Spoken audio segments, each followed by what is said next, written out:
or at least come up with a bag called Facebag. I would get in that bag.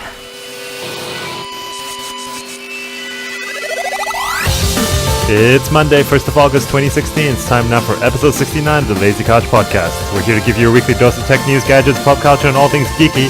Broadcasting all the way from the TLC studios here in Sydney, Australia. My name is Calvin Lee, and Kanye commands I do this podcast. My name is Chef Kim. And if you're really us, what number are we thinking of? What number are we thinking of? So please explain. Number 69. 69, dude! I know. Okay. I know. We're up to that episode. I know. That All special right. episode. What? I always wanted to do that for episode 69. Don't look at me like that. So wait. Is that from Bill and Ted? Bill and Ted's Excellent Adventure, of course. Yeah. Oh, okay. Yeah. I think. So what was that? What? So so they're time travelers, right? Yeah. Bill and Ted. So when they come back to the present, they go to the past and come back to the present, and they see themselves, Bill and Ted's. Yeah. So they're trying to convince the other Bill and Ted's that they're really Bill and Ted. So it's like, what number are we thinking of? And of course they're thinking of 69. Yeah. Okay. There you go. We're up to that episode. I know. We're Thank up you. to that episode. Wow. I never thought. Toilet humor, like straight out. I know, straight out. Let's get it out of the way so we don't talk about it again sometime on this episode. All right, so with that out of the way then, what did we get up to this week? Really interesting stuff. So we went to a meetup hosted by the Xi Academy. No, Xi or XI? Or XI. Or she? It's not some cult or anything. Yeah. It's a establishment similar to General Assembly. They do courses and short courses in the digital field. They put together a meetup to have a play with the HTC Vive units, Oculus Rift, and a couple of Samsung units. So you and I went. We had a play with the HTC Vive. What did you think? Yeah, it was excellent. First time I tried it on, they had the tilt shift app. Is it? Would you call it an app in a VR world? Yeah, tilt brush, tilt shift. I said tilt shift. It was already in 3D, so you don't need the tilt shift photography. You need the tilt brush app. So basically, you've got the two controls in your hands. The one on your left is like your menu item, so you kind of like spin it around and use the other one as like a pointer device to choose your colors, choose what type of paint, all sorts of stuff. One of the options on the left arm was your color palette, like your paint palette. So you can use your brush, which is your right hand, and you can select different strokes, different colors. Head unit. It was comfortable. Very comfortable, I couldn't get the unit on with the headphones on, and I was thinking it's tilt brush, so I took off the headphones anyway. So I didn't figure out how to sort of put the head unit over the headphones. I'm guessing you put the headphones over the head unit rather than underneath. Are they like proprietary headphones or were they? I think the difference between the HTC and the Oculus is you can wear any headphones. Okay. Yeah. Well, obviously, the better the quality of the headphones, better the sound will be because you're going to experience some surround sound. Yeah, you definitely need noise cancelling. And if you can get any simulated 7.1 or 5.1 channel sort of going on there, it's pretty exciting. Space-wise, there were two sensors on opposite ends of a corner of a room. I would say it's a 5x5 sort of room, 5 meters by 5. Actually, smaller than that, I would say. Smaller, 4x4 maybe. Accurate. I didn't see... everything that I intended to do happened. Yeah, there's no lag at all. No lag. Had a look at the quick PC. It's pretty, obviously it's water cooled. I'm going to be guessing they're running at least 16 gigs of RAM, at least an i7. The PC plays a big part. Yeah. The cables did get in the way, just like all the other reports. The cable and also the table leg where I kind of hit the back of the leg when I was trying to draw the tail of the Pikachu. Yeah, one of the programs you get out of Tilt Brush is you paint this snowman, and Jeff tried to pull on a Pikachu, whereas in my case, I ended up looking like I was waxing a car. So that video of us, we sort of shared it on our social channels and got a lot of likes, a lot of comments, people genuinely interested in what this is about. I don't think you looked, or we looked too ridiculous. I mean, it was actually really fun. It was a bit of a shame we only had probably 2 minutes? 2 minutes each. There was a bit of a queue to try it out. In terms of like ease of use, like we found that pretty easy. Like I think because we're sort of seeing videos and stuff. Yeah. We noticed some of the other people struggling though. Yeah, I think it's not being able to see your hands. So if you don't know that there's a clicker on where your index finger is. So imagine you're holding two guns. You can't tell that those triggers where, your gun trigger would be is actually there. So people start pressing the top when the main sort of X button, if you want to refer to that, is the trigger. It's gonna because you can't see your hands, man. It's hard. You know what I mean? You can see your the virtual sticks, and if you're holding them, like if someone else is holding them in front of you, like they kind of float, in front of you. Because like I had headsets on and I had to get a lady to sort of help me with the the setup, and I just saw two things floating in front of me, and I sort of grabbed them. Yeah. So no, I think they also need to do a better job with the boundaries. I think the moment you kick the table, it's too late. Actually, just before it happened, I noticed like a grain sort of grid around you. Yeah, like a warning thing. But I'm thinking maybe they need we didn't have headphones on, but some sort of sound maybe. Yeah, it could buzz you maybe. Some sort of proximity sensor or something. But no, really impressed, really smooth. Didn't have to adjust the headset too much, even when we were swapping it around. Which helps because I got a fat head, and I was so comfortable. I mean, within seconds you were immersed, and you just started going ahead and just painting stuff. So yeah, and if you want to try it out, obviously there's other meetups around there, so have a look around your town. But also, if you're in Sydney, I believe the Microsoft store in Pitt Street Mall, they've got a HTC Vive with the same program running. At least they were like about a month ago. So go check it out. Highly recommended. Yeah, in the meantime, there's a meetup link in our show notes, so check it out. All right, so for the rest of the show, we got news on Yahoo, Netflix. We've got some phone rumors, of course, and also how we will all submit to our robot overlords, perhaps. And speaking of which, we've also got Facebook's 10-year plan. Yeah, 10. It's a bit of an update to that. They've had their quarterly announcements, earnings announcements, so we'll cover a lot of that. But onto the news now.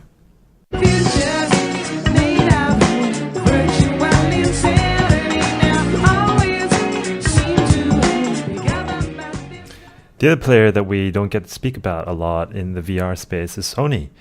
I was, just checking out Facebook, some material, and I came across a GameSpot video just giving you a good summary on what you expect to sort of get on October 13th and some of the questions around how much space you need.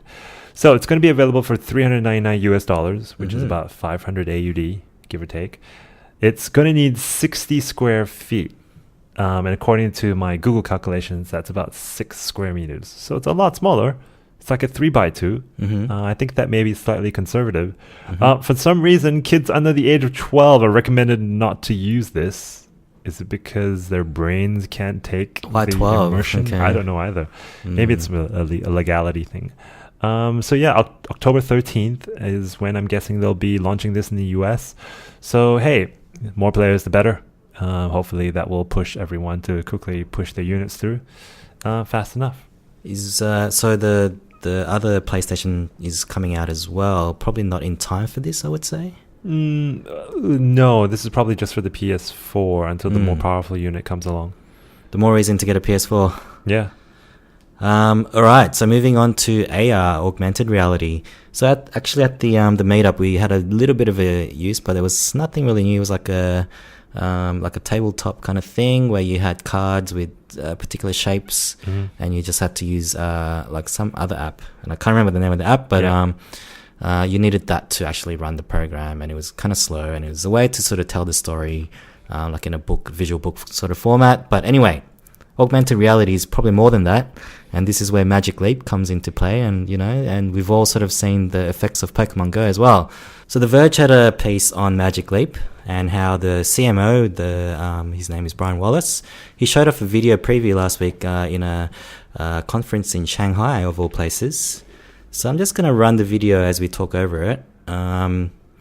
So the concept of shopping with this AR headset, obviously this hasn't been announced, or we haven't seen anything of it, but this is a potential sort of use case. So you're sort of like around sort of looks like a child's bedroom, and on a cupboard you can sort of 展示儿童台灯 say that in Chinese.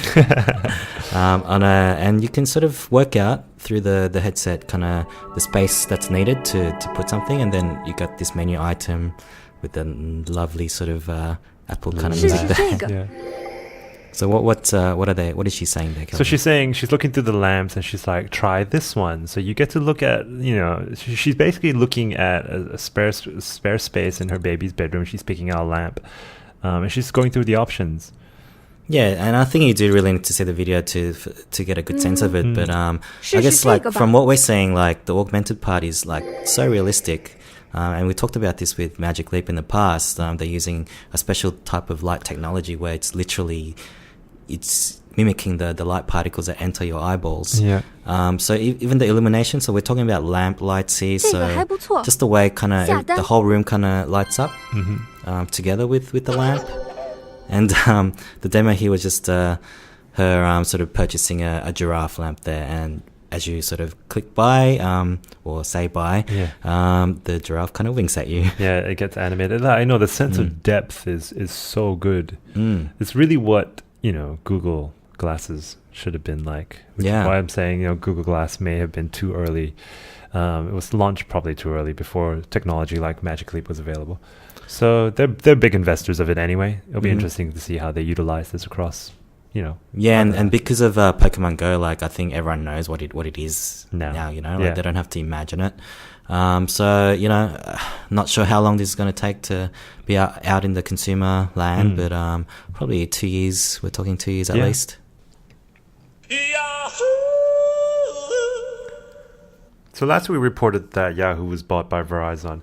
So now it's been a week on, internet time. New York Times is looking into what exactly does this mean for Verizon. I think there's some cool things that have come out of that article. So we're quickly going to just talk to it and see what it means for Verizon and Yahoo. So even before this whole thing happened, in the last couple of years, Verizon has been spending more than about $10 billion in deals. I didn't know this, but it also owns AOL. Oh, yeah, definitely. So that's quite interesting. Some have been successful, some haven't. So let's talk about the successful ones. They bought two companies called Edgecast and Uplink, link with the Y.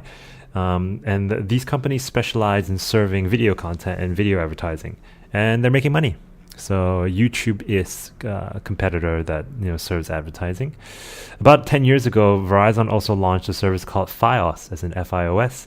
It was an expensive landline cable television internet service, but in doing so, it challenged established cable giants like Comcast and Time Warner Cable. And today, it's got 5 million customers, and it's making them about $10 billion a year. So this just gives you a rough idea into the kind of money they're earning. This is, for them, $5.6 billion for Yahoo is worth it. AOL's chief executive is a man called Tim Armstrong. He was the one who oversaw the integration with Yahoo. And the comment he had was quite interesting. He's like, people act like Google and Facebook have already won the advertising war. But nobody owns the future. So he really wants to take them on. He's claiming that advertisers are worried that Google and Facebook are effectively becoming a duopoly, and that might bite them. So this data is quite interesting as well. Apparently, an estimated 78 cents of every digital dollar spent is coming from these two. This is nuts. So, what they're saying is there really is enough space here for a number 3. And this is what they're hoping the integration between AOL, Yahoo, and Verizon will be. At the very least, it looks like Verizon has got a good deal. It paid less than $9 billion for both AOL and Yahoo, and that's relatively insignificant to Verizon when it takes in about more than that each month. So for that price, for the $9 billion, they have 1.2 billion active users.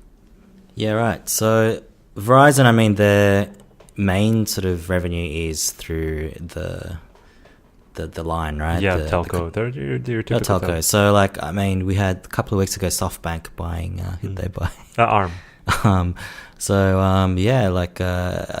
guess they have been sort of the dominant players in terms of connecting everyone, but now they want to do a little bit more because, the incumbents right now are the Facebooks of the world. Yeah, and they know it's coming, and since you have the cash now, you might as well start buying up as many properties as you can. But it's interesting that Verizon is recognizing that search advertising and advertising in video content is the next moneymaker. Because if you look at the way people interact with the internet now, it really is just search and video. So I think we didn't quite know what they were going to do with Tumblr, but maybe, I don't know, more ads in Tumblr. Yeah, I mean, they basically distribute own content. Arguably, Tumblr is second to WordPress when it comes to hosting of blogs and content. So more content is more money. Sure. So what does it mean for Yahoo 7? Because they've had a long partnership with Channel 7 or 7 West Media in Australia. So this is not clear, actually. Oh, really? So 7 West Media, they sent out a media release to the ASX last week upon this news.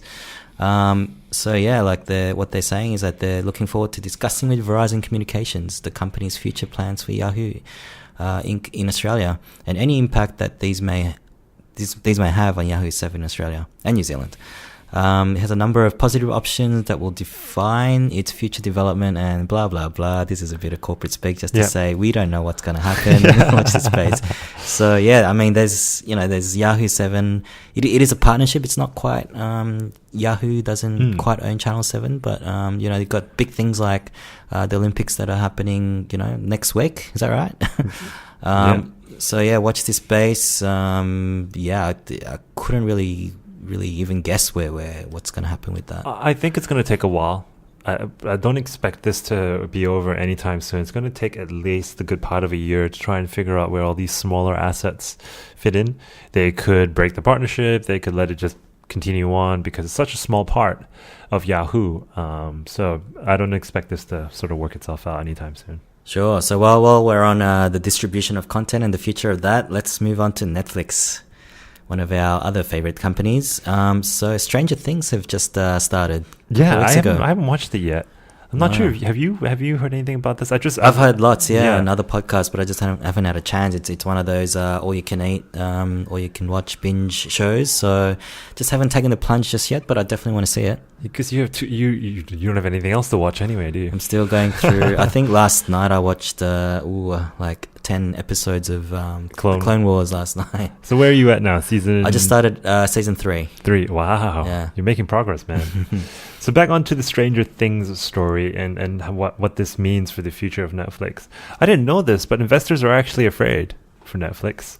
If you think about Netflix or just for Netflix. Oh, right. If you think about how Netflix started, and I didn't know this, before Netflix started, it actually classified all of the world's movies and TV shows into roughly 80,000 specific microgenres.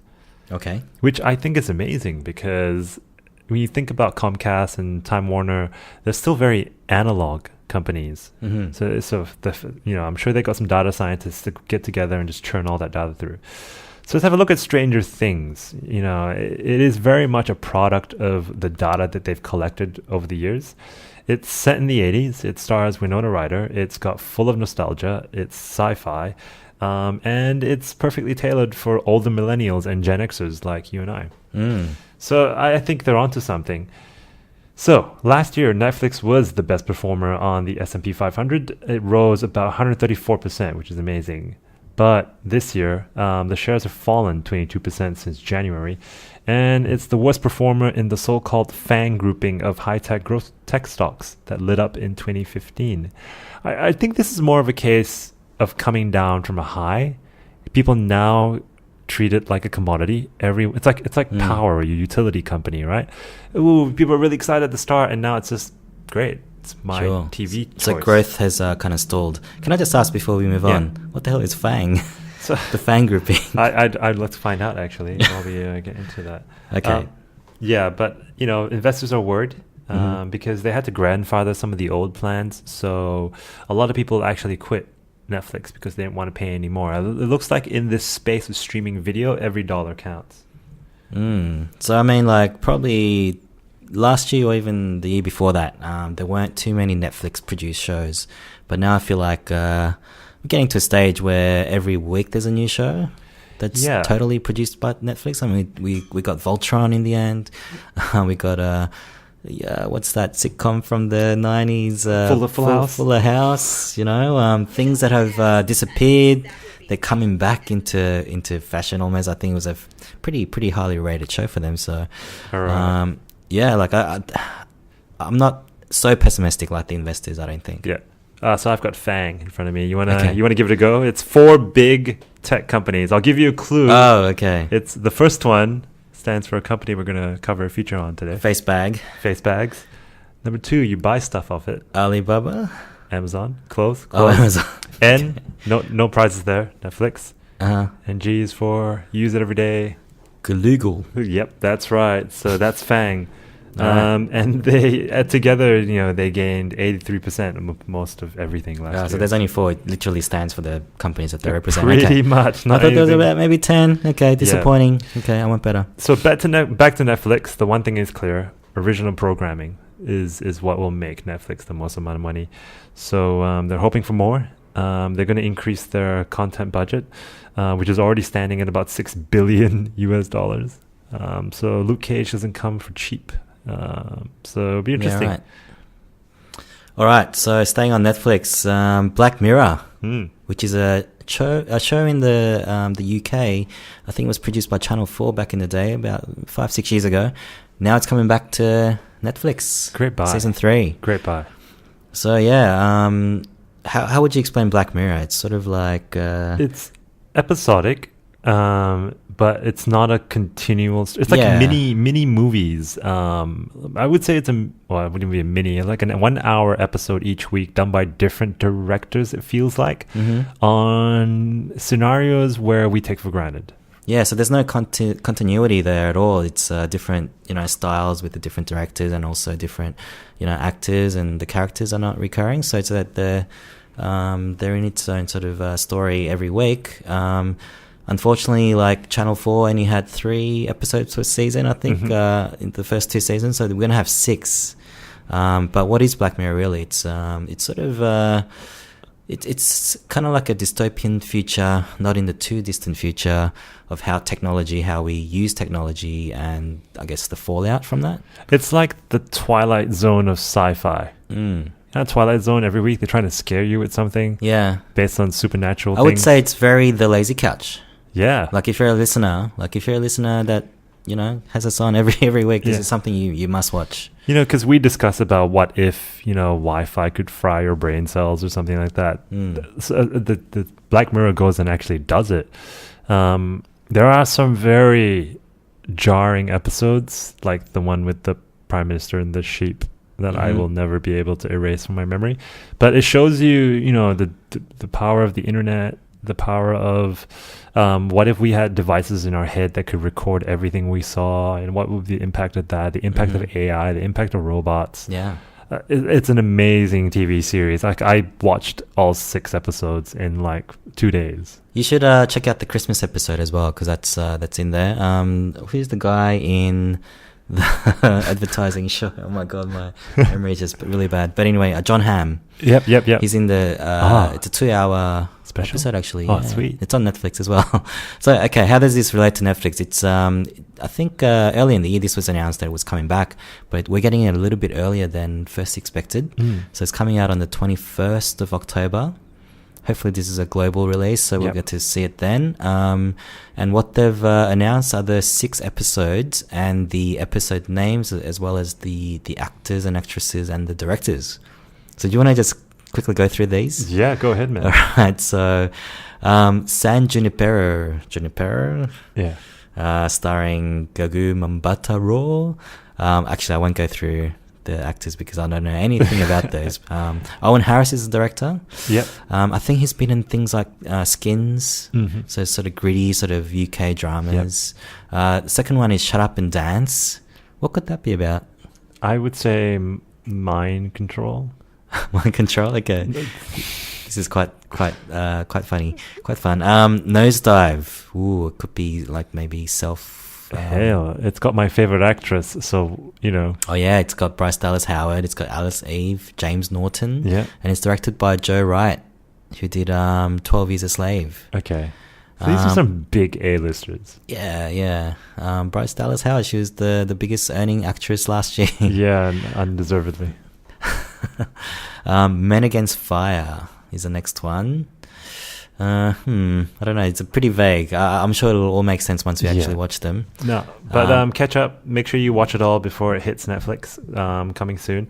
It looks like the other story I came across that isn't clipped here is Netflix is trying to speed things up a little bit across the board. They want to do 5 Marvel TV series in 1 year. So they're going to have to ramp things up pretty quick without losing quality, which is important. I hear there's rumors on the internets. We're getting close now with the launch of Samsung's Google Note 7. At this point, It's actually tomorrow. It's actually tomorrow, exactly. Yeah. At this point, every rumor is probably true. So what do we know? The Google Note 7 will feature a 5.7-inch Quad HD Super AMOLED display, 4 gigs of RAM, which is 2 gigs lower than the OnePlus 3, a 12 megapixel camera. Are they reducing in megapixels? I'm feeling that more and more, but it's got a really good f1.7 aperture lens, which will make sure that your low light photos turn out good.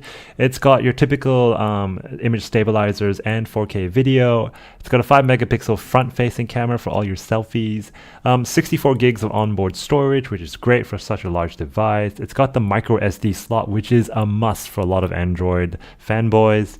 It's got a huge battery, 3500 milliamp. Your iPhone 6 is 1900, I think.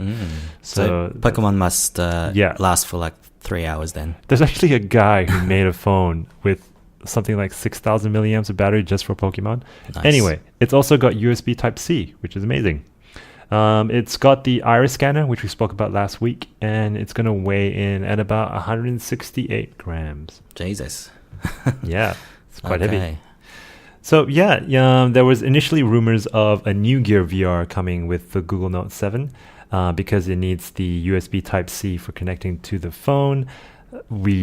There isn't a lot else coming in on that. You do see the unit here on the pictures, but the pictures, they've got a leaked image, bunny ears, of every single angle. This is not leaked anymore, people. This is practically what it looks like. So it's not a leak, it's a pouring. Yeah, it does look like it does have the edge just built in. So it looks pretty good, all metal, but like you said, it's got the stylus. It looks exactly like all the other Google Notes. It's probably, not going to be that different from a design point of view. Besides the iris scanner, it isn't really clear what the point of differentiation is from the other phablets hitting the market. So yeah, that's that for the Google Note 7. Yeah, so I think is the S7 also being announced at the unboxing event tomorrow? It's just the Note 7. The S7's already out. Oh, it's already... Yeah. Okay. No, they're just catching up because they got rid of the Note 6. Yeah, that's right. It's going to get very confusing from now on. All right, so look forward to that. Are you going to wake up for that event? Samsung? No. Probably in New York. There'll be some sort of musical performance thing. Michael Bay, maybe. All right. Okay, then the next rumor is about the Nintendo NX. Finally, we keep forgetting. I kept calling it Nexus. You kept calling it Nexus. It is not Nexus. It is the NX. There's a really good article on Eurogamer.net on what exactly is it, because there's been rumors flying around. It is not a replacement for the Wii or the Wii U. It's not a replacement for the 3DS. I think that's what they want us to think, but I don't know. It kind of looks like a Wii U to me. Yeah. So what it is it's both. It's both. It's both. So the rumor is, how do I explain this? Imagine a tablet, the one right in front of you. Now, hold on to it. Now, where you're holding on to it sideways, imagine there are controllers on both ends that you can detach. When you detach it, you can hook up this tablet thingy to your TV somehow. I'm guessing they're using some sort of Chromecast thing. And you can play games with it. And when you need to leave the house, you connect the controllers back onto the tablet and you walk out. So the things we know about is it's powered by the NVIDIA Tegra spec. So what it does is it's pretty sure now, we're pretty sure now it's going to be portable, because that's what the Tegra unit is for from NVIDIA, which is sort of like a GPU, and it's no slouch. So it can push through, 1080 at 60 frames per second, no problem at all. So expect a good 1080p screen, and for it to have enough power to sort of push that through onto your TV screen. So you're going to need a separate console with the TV, or is that it? I think that's it. That's an amazing thing. Okay. Now, the other big thing is no more CDs or digital media. They're going back to cartridges. Yay. I don't know why. I'm hoping they just go down the Steam route, just start a store up. You just buy the game, download it, put it onto the NX. The games are out as well. So what they've announced is confirmed games for the NX. They start with The Legend of Zelda: The Breath of the Wild, which was hugely popular at, what was that convention? E3? Is it called E3? Yeah. Yes. So that was hugely popular. And then there's going to be Dragon Quest 11. There's going to be Sonic. There's going to be Just Dance. Don't know how you can do that on a portable device. And Pikmin 4. It's that little thing, I think, that runs around. Okay. Yeah, so if you're a Nintendo fan, expect something very different to come. I don't think it's going to be your standard out-of-the-box video game console. I think they're saying that it's going to have Mitomo as well. So looking forward to that. Even though it's probably a dead property now. So Kelvin, have you wondered if you're going to be still in a job in the next 10 years? Keeps me awake, man. It does keep you awake, doesn't it? Now, I came across this article on TechCrunch by John Hauer. He called it The Diagnosis and the Cure of Automation. So, I think even at work, we're in the digital field and we deal with automation all the time. If you think about it, like, from testing things that make sure all the little switches and all the, padding is all correct on websites. Now, this came about because this guy, John Hauer, he was reading his Facebook feed, as most people do, and he came across Jeremiah Aoyan. Do you know this guy? No. He's I can't remember the company he works for now, but he's I sort of got into him, like he did a lot of talks on enterprise collaboration and things like that. And sometimes like his feed is really great because like he poses questions like this all the time, which was name one job in the future that won't be automated. Podcasting. Depends how into the future. Hello, welcome to this week's episode. Yeah. Actually, if you're listening right now, how can you tell for sure that this is not a robot? How do you know this is not just a study of the things that you like and we're just talking about it? You're the only person listening to this podcast, and this podcast was designed just for you. That's probably actually true. We have one listener. Thank you, Paul. Yeah. So that was a challenge that went out to him. So he thought he'd write an article about it. Now, so he broke it down into a few sort of categories. So the nature of work. So we're talking about like very monotonous, like factory work almost. So, recently Foxconn, who puts together those iPhones for you and also some Android, Samsungs, I think. Recently they said they're reducing the employee strength from 110,000 to 50,000 in one hit like that. So, in a couple of years it'll be halved again. Yeah. And then halved again. Right. So, I mean, it's very intricate work, some of the chipsets and like all the soldering and all that sort of stuff. So you could totally imagine robots doing that 100%. Next is sort of more, at a less of a scale, flipping burgers. So Momentum Machines robots, they came out a couple of years ago even. They said they can flip 400 burgers an hour. Okay, here's what I don't get. Why do you still need to flip a burger? Can't you just build an oven? One side, so it's raw on the other side. No, why can't you just build an oven that just cooks it both sides at once? That poses an interesting question. I'll get back to you on that one. But I guess this is highlighting the sort of the low level sort of jobs. It doesn't really pay much in the first place, but all these monotonous single sort of purpose jobs could be out the door very soon. Something more complex like solving problems in research and development, quality control like I talked about, software troubleshooting, and we talked about alpha genetic programming a couple of weeks ago as well. Yeah. So it's almost like programs programming themselves. So those sort of jobs, like more complex, needs algorithms and things that you have to think about to get to an outcome. Legal is an interesting category as well. So according to IBM, there's a new, platform called Ross. He's called Ross. ROSS. Great name for a lawyer. Didn't say what it stood for, but Ross is a digital legal expert that helps you power through your legal research.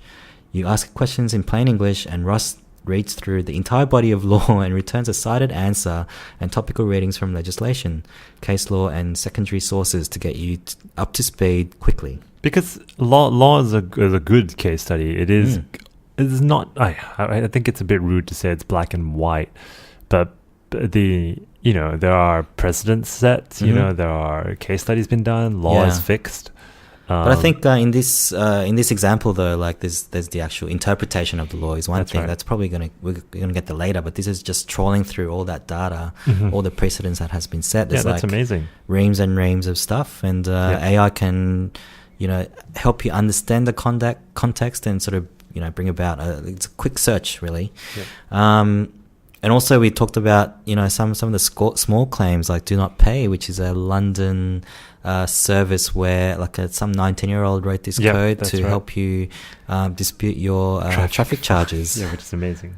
Yeah, so at this rate, I don't think there is a job that won't be impacted by automation. So watch your space. Be slightly worried.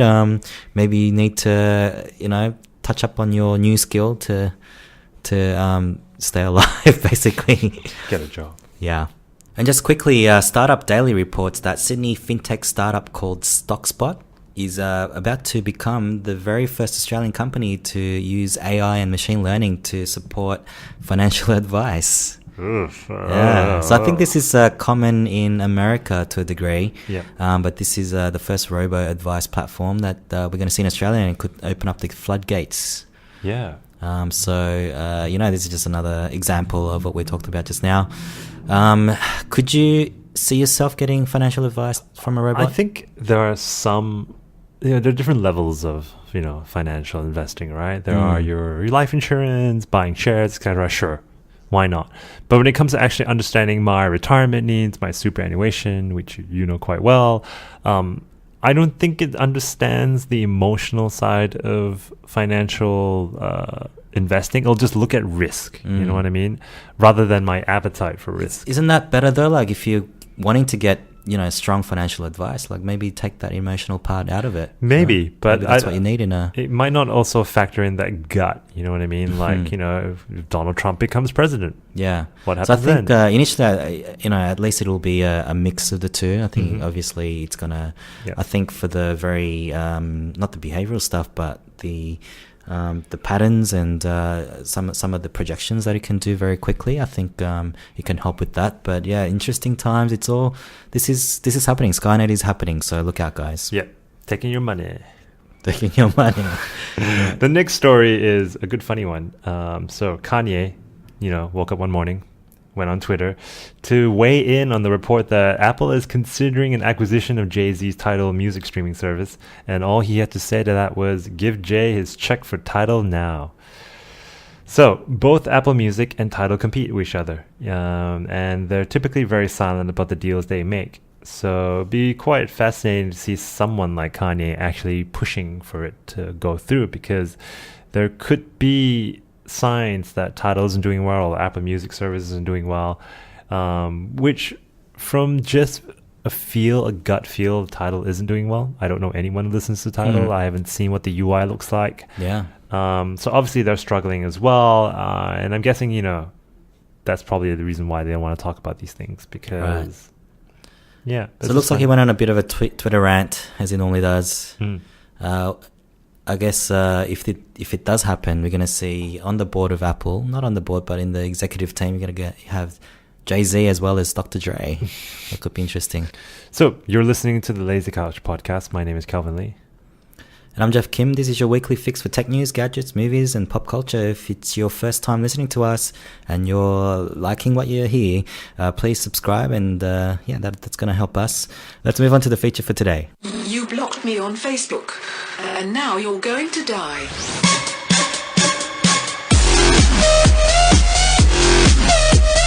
Today's feature is going to be about your favorite social network. Facebag. Facebook. Really, they should have been Facebag, just saying. Or at least come up with a bag called Facebag. I would get in that bag. So there was a very long feature story on The Verge. The Verge's Casey Newton was lucky enough to be invited to talk about the launch of Aquila, which we'll talk about in a sec, with Mark Zuckerberg. I wanna pronounce it Aquila. Aquila. Yeah. Like a killer drone. Yeah. Oh, scary. It's spelled Aquila, but I want to call it Aquila. I think it's worth talking about Aquila and a quick recap on the couple of big projects that Facebook have been working on to give you a rough picture on what they're building up to and what they aim to do in the next 10 years. Number one, internet.org. We've spoken about this a few times, but it's basically their initiative to bring online services to underserved areas. Telegraph, which would augment terrestrial cellular networks. What it basically is a service that will be 10 times faster than any existing Wi-Fi technology that we have. So it's not an Asian telegraph. Yeah, run by Stera. Yeah, I was waiting for Stella. So the third one is Free Basics, which is a basic set of free services provided to third world countries. It's got a bit of a setback. For example, in India, regulators have banned the program, arguing that Facebook has the final say over which services can be part of Free Basics, so therefore it violates their net neutrality principles, which is kind of true. Free Basics if you're Facebook. Yeah, if you're a friend of Facebook. Number 4 is Aquila, which is a project to design, build, and launch an aircraft that can beam down lasers that will transfer internet access to millions of people from 65,000 feet in the air, which is about 30,000 feet higher than commercial airlines and just a bit lower than satellites. So that would be kind of cool. So obviously, there are a couple of things. When you go to any press event, you get sort of you get some topics to talk about, and what Facebook really wanted to talk about was the company's next 10 years. And you get direct access, and Casey got direct access to Mark Zuckerberg to talk about some of the things that really keep him up awake at night. Number 1, they were there obviously for the Aquila launch, and Mark Zuckerberg actually woke up at 2 a.m. to take a flight to Arizona to sort of look at this. Apparently, the engineering team at the launch site was kind of nervous that he was coming because there was no guarantee this thing was going to fly.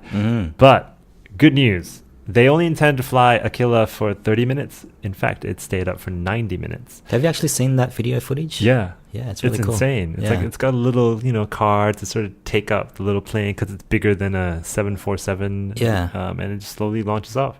And it, I think something was pulling it. It was like a car, like a four-wheel drive. Yeah, like it was so light. Yeah, it was so light. So it only weighs a couple of 100 pounds because it is made of carbon fiber. I think it said it runs on like the same power as 3 blow dryers or something. Yeah, it's like 2,000 kilowatts or something. Yeah. So that's really interesting. So one of the first questions that Casey had for Mr. Zuckerberg was, what are some of the implications of drones like this, in an emergency situation, not just for sort of passing on the internet. And one of the things that Mark spoke about was, remember that Ebola epidemic back in Western Africa? One of the things that people really needed was mobile connectivity and data. What they could do in the future was just fly a couple of these drones over there and just fill the place with free internet for people to use. So that's an angle of the story I haven't heard in the past. I mean, initially I thought it was just going to be, hovering and just beaming internet, but you could swarm these planes and give them more capacity. So as you collect more data about the people who are using the internet, you can just fly these planes more to where people use them in remote areas. Yeah. So what is the plan though for Aquila, the project? He envisions thousands of these solar power planes just on the outskirts of where people live. Thousands. So it's going to make connectivity a lot cheaper and a lot more available, because obviously it's cheaper than building cell towers. And you know what? It's not something you expect Facebook to do because they're not an aerospace company. But Mark is just saying, you know what? You can't call us an aerospace company because that's what we are right now. That's crazy. They can be anything they want to be, really. So eventually Facebook will go to space as well. Yeah, actually, why not? Yeah. Why not? If Richard Branson SpaceNet, dude. Yeah. Spacebook. Yeah. No. Spacebook. Show title. I know, show title. Right. Also, the next topic they sort of spoke about was on Free Basics and around net neutrality, and I was hoping for Mark to say something, but he didn't. So all he had to say about that was, look, Free Basics is pretty successful, right? It's live in 42 countries and we're connected to 25 million people. That's all he had to say. Nothing about India, nothing about violating net neutrality laws. Yeah, and I think they've also got a lot to learn when it comes to negotiating with not only just the government but the telcos and local people and their needs and their differences. So they'll just get better at it. I don't see. I think they'll make a compromise because India does have more than 1 billion people. Yeah, I was just thinking, like, imagine if India was there, it would be 1.25 million. Yeah, easy. 1 billion and 25 million. Just on this, are those two things related, Aquila and Free Basics? Like, is Free Basics running on these drones? I think that is the plan. That is the plan. That it would give internet, but it depends on negotiations that have the local telcos because something still needs to beam internet up to these planes. So someone still has to provide. Who owns that airspace? 65,000 feet. So no one. No one. It is an empty airspace because it's too high for commercial and it's too low for satellites. So they found the airspace in between satellites and commercial airplanes. Say if it's buzzing over our heads in Australia, is that legal? I have no idea. Which is why I'm saying that that Mark has throughout this interview, Mark has focused on better relations with government agencies, better relations with telco, better relations with people. So it does look like it is a bit of a legal minefield when it comes to flying these huge drones around. Because with thousands of them, surely one would hit one at some point. Or maybe hit one of Google's balloons. I don't know. That'd be quite funny. The next topic is AI. One of the things that apparently Mark Zuckerberg wrote about earlier in the year was he wanted his entire house to be AI managed. So they're just asking about how that's going. And he's like, it's going really well. He wants to plan a demo at some point. At the moment, his lights, temperature, and doors, and his toast making is done by an artificial intelligence. Oh, this reminds me of the first episode of Mr. Robot. Yeah. When the lawyer's house is kind of all wired up and everything goes wrong. It was like easily hacked into. But, so anyway. that's the risk, right? Temperature, water, TV. And the other thing that Mark wanted to talk about when it comes to AI was he sees two clear sort of categories of AI. The first one is pattern recognition. So you get the AI to do something that we currently do that's repetitive. So that's fine. You give it commands and it does it. The other one is the amorphous category of general intelligence and unsupervised learning. So you basically let the AI genetically learn something, as we've been talking about for the last 2-3 episodes. Here you go, machine. Learn how to hack. Learn how to pen test. Learn how to do different things, and good luck. So he sees more ambiguity around that, but he sees a lot of potential in at least the pattern recognition side of things. Yeah. The other one is, what we know from F8 is Facebook is banking a lot of resources on VR. So what he says about VR is, look, it is the next big trend. He's saying that within every 10 or 15 years, there's a major computer paradigm. And that's usually interface driven about how people interact with the world. Mouse, keyboard, monitor. If you go back to the 80s, it was all those big servers, right? Which you almost needed a degree to use. But now, we're sitting in front of 3 at the moment and we're just using it. We don't need degrees to do that. In the 90s, we got desktop computers, so on and so forth. And he's convinced that VR is the next big thing that, kids are going to be on. What he also says is quite interesting, and we're now all so naturally comfortable with our phones. He feels like VR and AR are just going to be like that. We're just going to put it on, we're going to plug in, we're not going to know the difference. Now, it's very clear what their VR plan is, but Casey was asking Mark, what about your AR stuff? He goes, well, we are sort of doing some AR research. They started working on VR first, hence why they've sort of put together, a sort of a headset, a strategy. What he's also saying is a VR headset is a lot more affordable. So he sees that AR is about 5 or 10 years away. And he wants to see, after that period, versions of AR to sort of be where Oculus is right now. So he sees that as 5 to 10 years. I think he could be wrong on that one. I think they made a bet on VR and they've decided to run hard down that path. But I think AR is going to catch on a lot quicker, especially with companies like Magic Leap, Google Glass, Pokemon Go. I see a world where there's no real distinction in that it's almost like a switch you can do on the side of your head. Like, I want VR mode now, so it takes over the whole environment, whereas AI is just like you're overlaying stuff in the real world. So that's how I sort of see it going from a hardware point of view, but you're right, it's probably a good 4 or 5 years away for something like that to work properly. Yeah, so that's a quick recap of the plan for Facebook in the next 10 years. It's going to be about internet. It's It's going to be about chatbots. It's going to be about AI. It's going to be about VR. But ultimately, it's about getting the next billion people online. And, Facebook wants to be at the center of that, which is ambitious. I mean, who would have thought they built a freaking plane that had laser beams on it? So, sure. Google, onto you. You know what I mean? It's your next bet. Google, yes. And Apple is nowhere to be seen. So, Kelvin, like Facebook, 10 years. How are they going to do this? How are they going to achieve this? So, they had their Q2 earnings announcement during the week, and it's been huge. It's been very, very huge.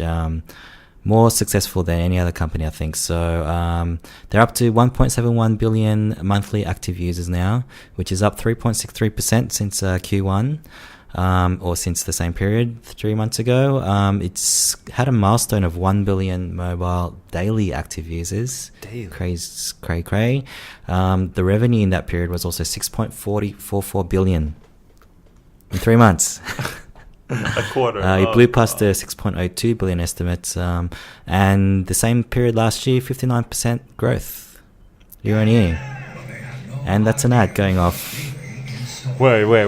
It's not just any ad. It's the ad for possibly the best animated movie of the year. Yeah, so we're going to be covering that later in the year. Sausage Party. Nice. August 11.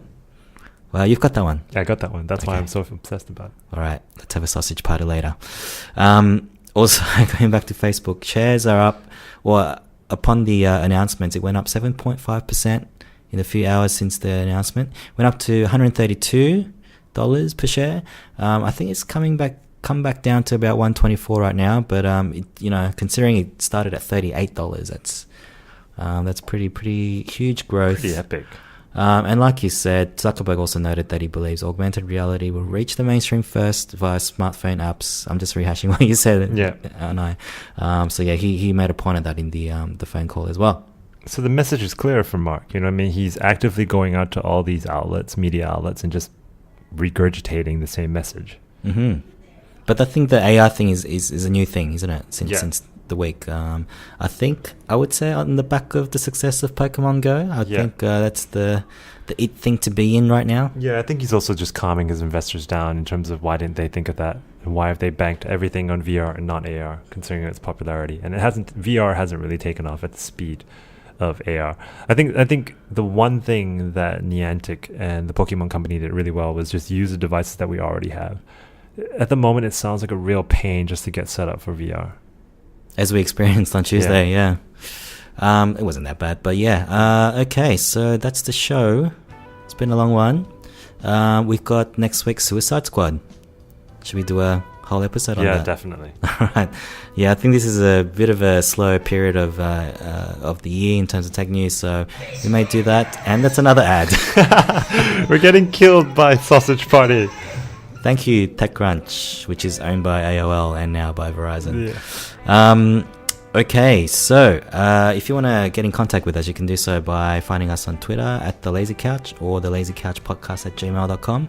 We're also on Facebook and Instagram, and also our website is thelazycouch.com. Of course, if you're listening to us on your headphones right now, go to iTunes, send us a rating, write us a comment, anything you like, really. That's really going to help us and to spread the word and get our podcast out there. Jeff out. Don't forget the newsletter and the website, and that's Kelv out.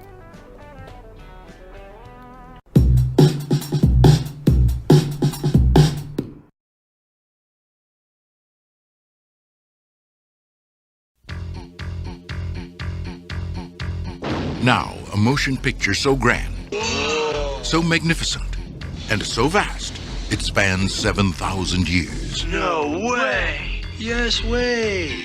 But it starts with Bill. I'm Bill S. Preston! Who is Joan of Arc? And Ted. Noah's wife? We're in danger of flunking most heinously tomorrow.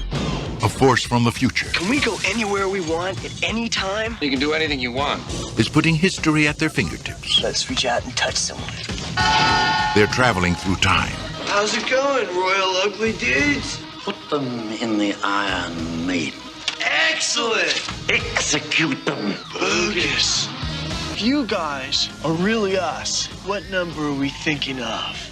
69, dudes! Bill and Ted's Excellent! Excellent! excellent adventure.